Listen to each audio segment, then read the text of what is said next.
Oi, gente. Oi, turma 301. Tudo bom com vocês? Meu terceirão querido, aqui é a Rafaela, professora de Geografia. Na aula de hoje, nós vamos dar continuidade aos nossos estudos do capítulo 3.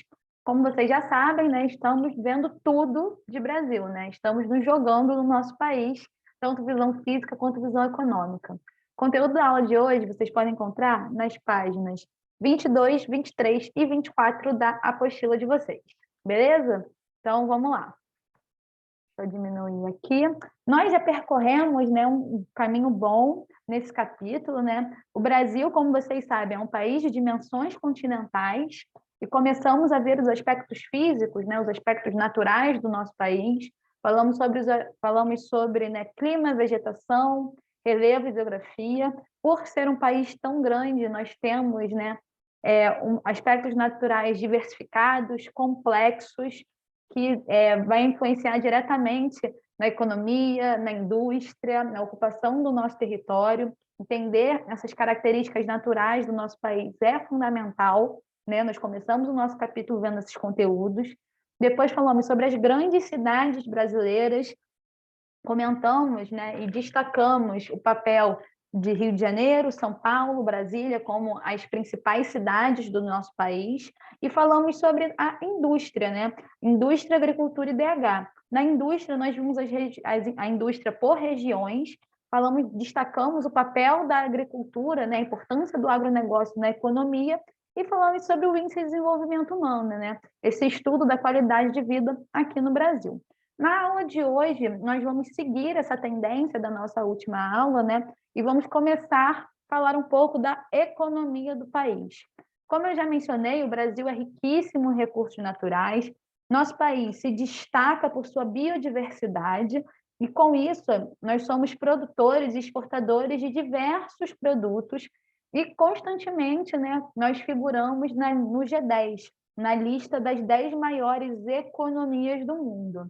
Mas nem tudo são flores, né? Apesar dessas características que são boas para o Brasil, o nosso país ele possui grande desigualdade social, e essa desigualdade social, ela também é verificada, né? Ela é comprovada pela diferença econômica entre as regiões aqui do país, certo? A região sudeste é a mais forte, né, economicamente, e a região nordeste é que enfrenta mais desafios.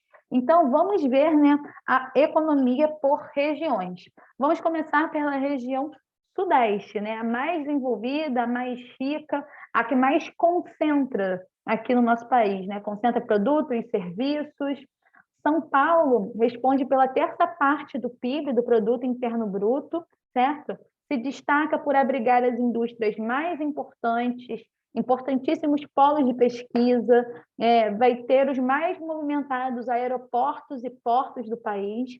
Rio de Janeiro e Minas Gerais também, né, que configuram outros dos estados mais ricos aqui do Brasil, tá bem? E a economia muito desenvolvida, né, não faz com que a região sudeste escape da desigualdade social. O sudeste enfrenta problemas seríssimos de favelização, de desemprego, de violência, do crescimento desordenado das cidades. São questões que a região sudeste encara, né, com de uma forma bastante acentuada e são desafios aqui da região.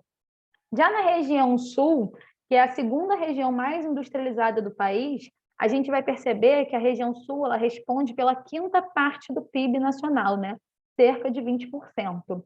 A região sul ela tem uma forte presença na pecuária, né? O Rio Grande do Sul, principalmente, devido às suas características naturais, devido à presença do Pampa, né? Lá no Rio Grande do Sul, vai ser o maior produtor, né, pecuário do Brasil. Os setores de comércio e de prestação de serviços são os que mais empregam e o que mais geram renda em toda a região sul. Quando a gente fala da região centro-oeste, como nós já mencionamos em outros momentos, né, ao longo da nossa caminhada, a gente vê que a região tem a economia baseada na agricultura e na pecuária, né? É a região do agronegócio. A região centro-oeste possui a maior área produtora do país, responde por 10% do PIB nacional, e ainda temos que destacar, né, a presença do Distrito Federal, que possui o maior PIB per capita do nosso país inteiro, o maior PIB per capita do Brasil. Já na região Nordeste, né, desde o século XVIII, a gente tem que fazer essa retomada, com a extração da cana-de-açúcar, o corte do pau-brasil, tornaram, nesse contexto, né, do século XVIII, a região Nordeste a mais rica do país. Conforme, né, a nosso povoamento, o nosso país foi desenvolvendo, a região Nordeste foi perdendo importância, né, e agora responde por 13% do PIB nacional, certo? E, entretanto, possui o pior PIB per capita da nação, tá? A região Nordeste também tem problemas sociais, né? Vai ter problemas de desigualdade social bastante elevados. A gente vai ver que a economia é diversificada, que vai ter um destaque para a agricultura e para o turismo. No setor industrial, ele está crescendo muito nos últimos anos, as multinacionais estão expandindo e estão se fixando no Nordeste, porém, a riqueza, né, ela vai estar muito concentrada, muito atrelada às capitais nordestinas. Ela vai estar concentrada em poucos municípios. Então, boa parte da população vai sofrer com baixa renda, vai sofrer com pobreza. Ainda temos a questão da seca que ocorre no sertão nordestino, que configura, né, um desafio para a região. Por fim, né, na região norte, a gente vê que a região responde pela 20ª parte do PIB nacional, né, sendo a maior parte alavancada pelo Pará e pelo Amazonas. A região norte tem sua economia baseada no extrativismo, seja ele tanto vegetal quanto mineral, e no setor industrial e comercial. A gente vai botar o destaque na Zona Franca de Manaus, que, né, vocês já ouviram falar, nós já estudamos em outros momentos. A expansão da agricultura e do extrativismo preocupa a região norte, devido às questões ambientais, né? Nós não podemos esquecer que na região norte nós temos a presença da floresta amazônica, certo? Depois, gente, falar em indústria, falar em economia, também falar em população economicamente ativa. A PEA, certo? A PEA ela corresponde a cerca da metade da população do Brasil. E quem faz parte dessa PEA? Basicamente, todas as pessoas que possuem alguma ocupação, até mesmo que temporária, desempregados que estão procurando emprego, são consideradas pessoas economicamente ativas, certo? Quem não entra na PEA? Crianças, estudantes que não trabalham, aposentados, pessoas que não têm interesse ou condição para trabalhar, as donas e donos de casa, né? São pessoas que não entram nesse cálculo da população economicamente ativa. A distribuição da PEA dentre os setores da economia mudou ao longo dos anos no Brasil. O que a gente consegue observar? Por volta de 1940, nós tínhamos a seguinte situação. Como que ficava essa distribuição? Cerca de 65% da PEA trabalhava no setor primário, né, em atividades de agricultura, pecuária, pesca, extrativismo mineral. Né? No setor primário da economia, ele fornece a matéria-prima para a indústria. Cerca de 15% da população ativa trabalhava no setor secundário da economia, transformando a matéria-prima em produtos industrializados. Cerca de 20% da população economicamente ativa trabalhava no setor terciário, né, relacionado aos serviços e comércios. E, atualmente, tudo mudou. O que a gente vai ter? 7% da população no setor primário, nós vamos sair de 65 para 7. Já no setor secundário da economia, até que se manteve, saímos de 15 para 14. Porém, no setor terciário da economia, nós temos 79% da população ativa. A gente vai perceber que isso é uma consequência da urbanização e de uma exigência cada vez maior de uma qualificação, certo? E, por fim, galera, quando a gente fala do setor elétrico no nosso país, né, é fundamental, certo? Mais da metade da eletricidade aqui do Brasil é gerada nas usinas hidrelétricas. Inclusive, coloquei uma fotinha aí de Belo Monte, certo? A terça parte da eletricidade fica por conta das termoelétricas, né, que produzem essa eletricidade através da queima de combustíveis fósseis. Com isso, são poluentes, certo? Junto, né, com as usinas nucleares.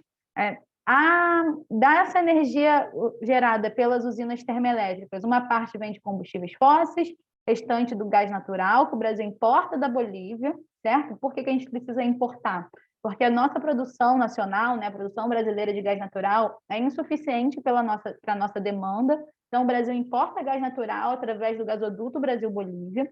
Cerca de 7% da eletricidade gerada no Brasil fica por conta das usinas eólicas, ou seja, é uma energia elétrica que é feita a partir da força dos ventos. Já cerca de 5% dessa eletricidade fica por conta das usinas nucleares, certo? Que, por um lado, não vai emitir gases poluentes, né, causadores de efeito estufa, mas que geram resíduos radioativos e ainda temos, né, o perigo de acidentes. Cerca de 8% da eletricidade gerada no Brasil fica por conta da biomassa, ou seja, energia elétrica obtida através de matéria orgânica, que pode ser tanto de origem vegetal quanto animal, e 80% da eletricidade vem de fontes renováveis e não poluentes. O Brasil, ele é uma referência quando a gente fala, né, de eletricidade a partir de fontes renováveis. Beleza, galera? Para a gente poder fixar os conteúdos vistos na aula de hoje, nós vamos fazer os exercícios diversos número 11, tá? E temos nossa atividade devolutiva 3. Vocês devem, né, responder, pesquisar, né, qual a importância da PEA, da população economicamente ativa. Essa atividade deve ter pelo menos 20 linhas, tá bom, galera? A gente fica por aqui. Um beijo, se cuidem e até a próxima. Tchau, tchau.